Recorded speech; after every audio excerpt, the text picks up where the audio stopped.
مثال دیتا ہوں۔ سن 77 میں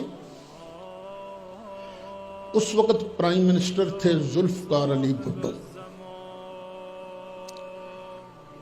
ہم نے ان کے خلاف تحریک چلائی جس کا نام تھا تحریک نظام مصطفیٰ صلی اللہ علیہ وسلم۔ لوگوں نے جانیں بھی قربان کی، سب کچھ کیا۔ ہم نے بھی، میں خود جیل میں رہا ہوں، جیل میں تھا۔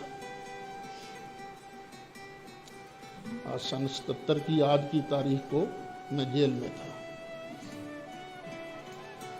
پولیس والوں نے مارا بھی بڑا تھا ہمیں، بڑے سخت لفظ بھی انہوں نے کہے تھے۔ اچھا وقت گزر گیا، بھٹو کو پھانسی ہو گئی۔ بعد میں پتہ چلا یہ تحریک چلوانے والا امریکہ تھا۔ کیوں؟ اس لیے کہ بھٹو نے ایٹم بم بنانے کی بنیاد رکھ دی تھی اور امریکہ اس کو نشان عبرت بنانا چاہتا تھا۔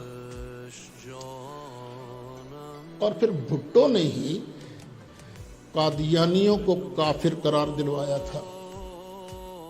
اگر وہ تعاون نہ کرتا تو قادیانیوں کو کبھی کافر اسمبلی ڈکلیئر نہ کرتی۔